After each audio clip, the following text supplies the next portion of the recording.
नमस्ते दोस्तों, आज इस वीडियो में हम चर्चा करेंगे टोरेंट पावर के ऊपर। टोरेंट पावर ने अभी रिसेंटली अपना एक ऑल टाइम हाई प्राइस लगाया और वहीं से रिटर्न आ गया।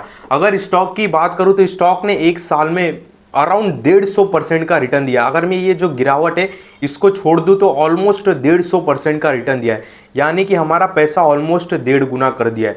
आज हम इस वीडियो में चर्चा करेंगे कि भाई कंपनी के पास मतलब क्या क्या ऑर्डर पड़े हैं, कंपनी की नेट प्रॉफिट कैसी है और वाकई में क्या कंपनी की नेट प्रॉफिट अच्छी है इसलिए स्टॉक भाग रहा है, या कोई ये ओवर वैल्यू स्टॉक है या हाइप में भाग रहा है, बस लोग मतलब लिए जा रहे हैं टोरेंट पावर मतलब इसका नेट प्रॉफिट के हिसाब से चल रहा है कि नहीं चल रहा है। ये सारी चीज़ें हम इस वीडियो में चर्चा करने वाले।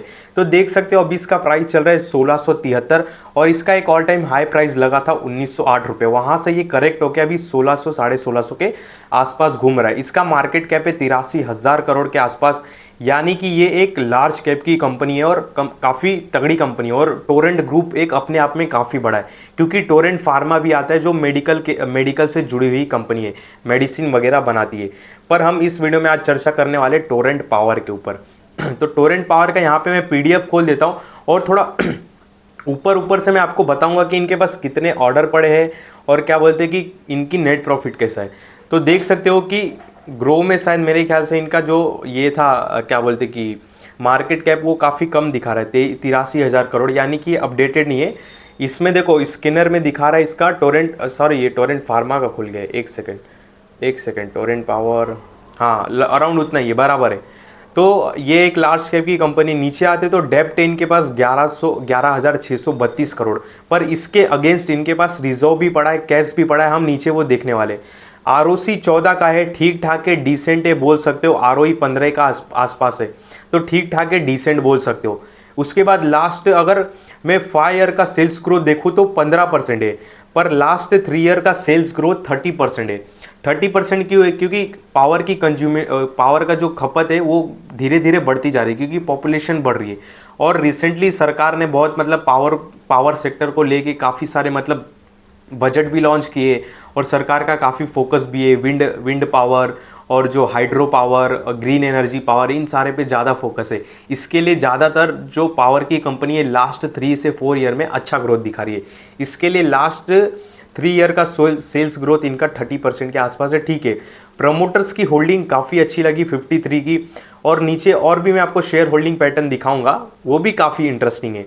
यहाँ पे नीचे आता तो मैं आपको बता भी देता हूँ यहीं पे कि स्टॉक महंगाई की सस्ता। अगर देखो 3 साल के हिसाब से देखें तो स्टॉक तो भी महंगा है, अगर 1 साल के हिसाब से देखें तो स्टॉक ठीक ठाक ट्रेड कर रहा है, अगर 6 मंथ के हिसाब से देखें तो स्टॉक काफ़ी नीचे पे ट्रेड कर रहा है। क्योंकि ये मैं आपको कैसे बता पा रहा हूँ, देखो इसका एवरेज पी अगर हम देखें 1 मंथ से, मैं चलता हूँ फिर आगे की तरफ बढ़ता हूँ। अगर मैं एवरेज इसका 1 मंथ का पी देखूँ तो 36 होता है, और अभी कितने पे ट्रेड कर रहा है 35 पे। तो ये थोड़ा शॉर्ट टर्म हो गया, मैं लॉन्ग टर्म में चलता हूँ, 6 मंथ पे चलता हूँ। लास्ट 6 महीने का इसका एवरेज पी 38 है, पर ये 34 के आसपास ट्रेड कर रहा है। तो बोल सकते हो कि लास्ट 6 मंथ के हिसाब से स्टॉक का प्राइस सस्ता है। अगर लास्ट 1 ईयर का देखो तो लास्ट 1 के एवरेज प्राइस, इसका एवरेज पी कितना 30 है, पर ये कितने पे ट्रेड कर रहा है 35 पे। तो थोड़ा महंगा बोल सकते हो लास्ट 1 ईयर के हिसाब से देखे तो। और अगर लास्ट 3 ईयर के हिसाब से देखो तो भाई देखो इसका पी दिखा रहा है अराउंड 17-18 के आसपास, और ये ट्रेड कर रहा है 35 पे। तो अब बोलेंगे कि यार लास्ट 3 ईयर के हिसाब से ये तो स्टॉक काफ़ी महंगा लग रहा है। देखो ऐसा नहीं है, पी का जो खेल रहता है ना एक्चुअली नेट प्रॉफिट पे रहता है। कभी कभार इनका नेट प्रॉफिट कम आ जाएगा ना तो पी हाई चला जाता है, समझ रहे हो ना, पी हाई चला जाता है। कभी कभी नेट प्रॉफिट कम आ जाएगा, क्योंकि पी एक्चुअली कैसा निकलता है, जो ईयरली नेट प्रॉफिट रहता है ना उसको मार्केट कैप से आप डिवाइड कर दो। तो मान लो कभी कभी क्या होता है कि किसी रीज़न से नेट प्रॉफिट कम ज़्यादा हो जाता है, तो पी भी वैसे ही कम ज़्यादा दिखेगा, पर एक्चुअल उसकी पी क्या है वो हम क्या बोलते कि एवरेज उनका नेट प्रॉफिट कितना रहता है उस हिसाब से निकाल सकते हैं। उसके डीप में नहीं जाने वाले।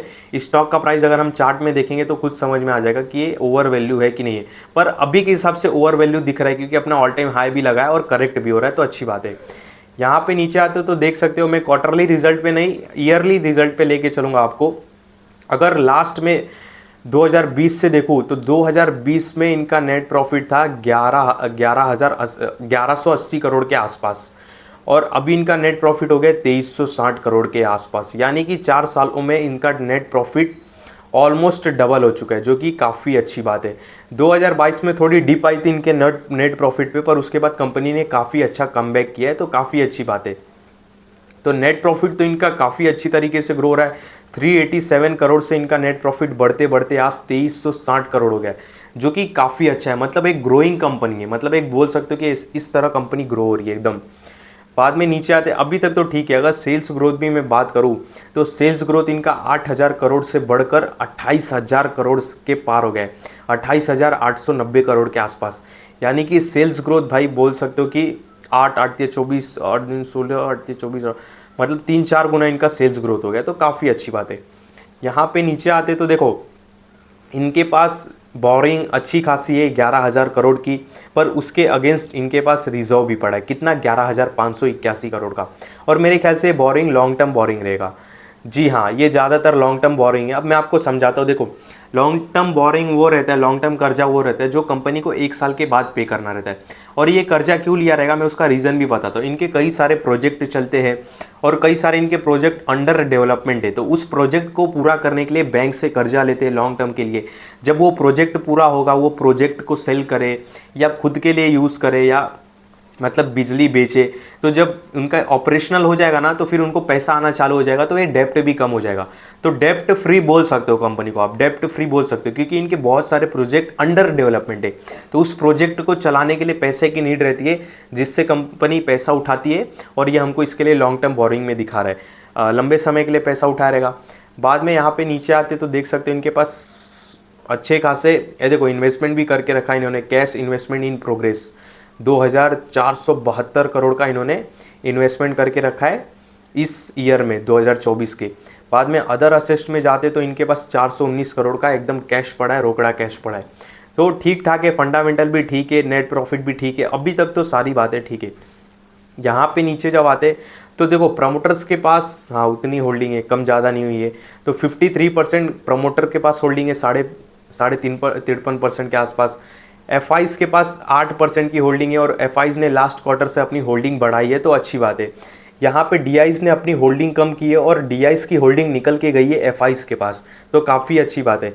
यहाँ पे अगर डीआईज की देखें तो एक्सिस म्यूचुअल फंड ने रिसेंटली इसमें होल्डिंग लिया है अपना, जून के क्वार्टर में 5.5%, क्योंकि इनके कई सारे प्रोजेक्ट अभी पूरा होने वाले हैं, बहुत सारे प्रोजेक्ट अंडर डेवलपमेंट पे भी है। इसके वजह से मुझे लगता है कि म्यूचुअल फंड वाले काफ़ी इंटरेस्ट दिखा रहे।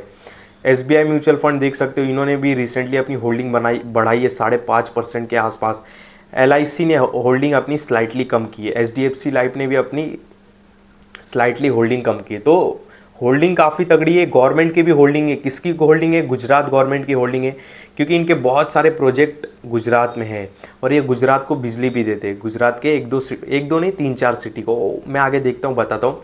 और पब्लिक में देखें तो Gujarat state financial service limited, ये भी शायद कोई गवर्नमेंट लग रहा है, गवर्नमेंट कंपनी लग रही, गवर्नमेंट एचएनआई कैटेगरी का लग रहा है। तो उसने कितना 9 9.5% होल्ड करके रखा है। यानी कि मैं एक ओवरऑल बताऊँ मोटा मोटा आपको, तो ये पब्लिक कितना दिखा रहा है, 17% दिखा रहा है, पर इसमें से 17% में से 9.5% से ऊपर Gujarat state financial service limited ने होल्ड करके रखा, और ये एक एचएनआई कैटेगरी में आता है। अगर 17 में से मैं 9 माइनस करता हूँ तो अराउंड 8%, मतलब भाई कंपनी की जो 100% हिस्सेदारी है, जो 100% हिस्सेदारी है, उसमें से केवल पब्लिक ने 8% होल्ड करके रखा। यानी कि पब्लिक का भाई ज़्यादा ध्यान गया ही नहीं स्टॉक पे। क्यों नहीं गया उसका रीज़न मैं बताता हूँ। क्योंकि देखो स्टॉक ना 1600 1500 का 1300 का है, तो लोगों को काफ़ी महंगा लगता है पावर का मतलब लोग अभी क्या कंपेयर करते रहेंगे कि टाटा पावर का स्टॉक 400 में है, ये 1600 में क्यों मिल रहा है। पर ये भी तो आप देखो कि इसके शेयर मार्केट में कम ट्रेड हो रहे, मतलब इसके शेयर के टुकड़े कम है। मैं आपको दिखाता हूँ, जैसे इसका प्राइस 1673 है, तो इसके नंबर ऑफ शेयर्स कितने, 48 करोड़ 1 लाख है, सॉरी 10 लाख है। हाँ, इसका शेयर का प्राइस कितना दिखा रहा है, 1673 रुपया। तो इसके नंबर ऑफ शेयर्स भी कितने, 48 करोड़ 10 लाख रुपए। अभी मैं वहाँ पे टाटा पावर भी सर्च करता हूँ, तो आपको समझ में आ जाएगा कि किसका प्राइस महंगा है, किसका प्राइस सस्ता है। अभी देखो नंबर ऑफ शेयर्स इसके कितने, टाटा पावर के 320 करोड़ है, मतलब इसके शेयर मार्केट में ज़्यादा ट्रेड कर रहे हैं, समझ रहे हो ना। इसके शेयर्स कितने 320 करोड़। तो प्राइस के हिसाब से भाई स्टॉक सस्ता महंगा नहीं होता है, इस बात को ध्यान रखना। अगर आपको 10,000 लगाओगे तो मान लो टाटा पावर आपको 10% रिटर्न दे रहा है, टोरेंट पावर भी आपको 10% रिटर्न दे रहा है, तो आप इसमें 10,000 लगाओ या इसमें 10,000 लगाओ, दोनों में 10% रिटर्न बनेगा।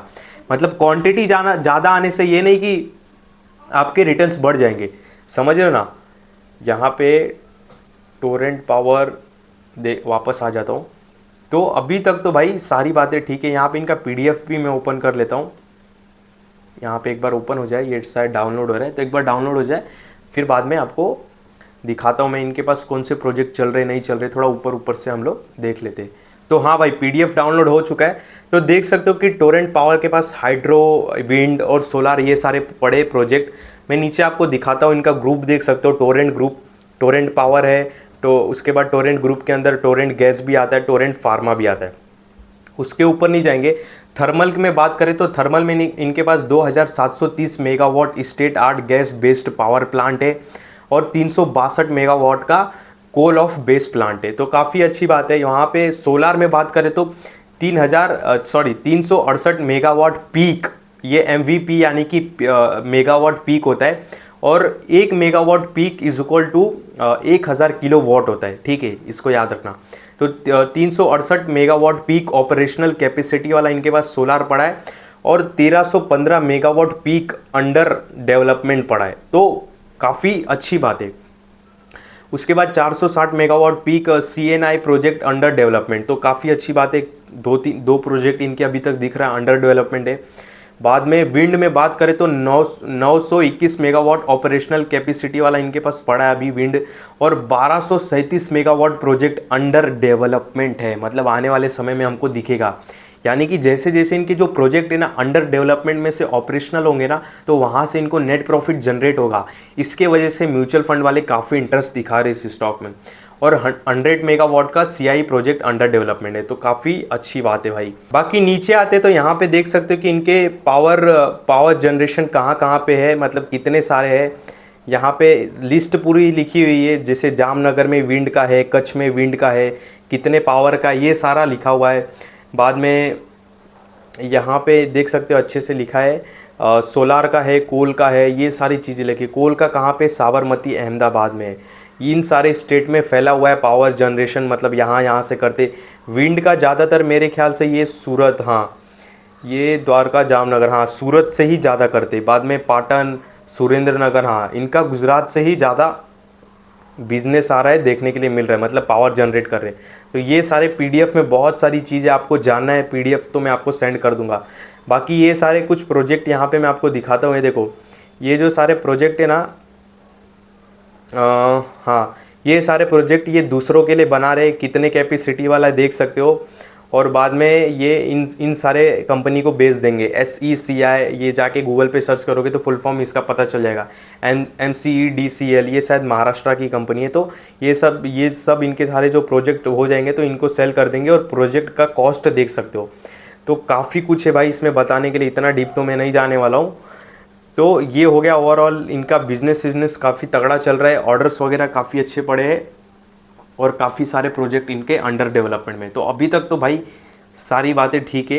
काफ़ी लंबा PDF है, काफ़ी सारी चीज़ें, मैं उतना डीप में नहीं जाने वाला हूँ।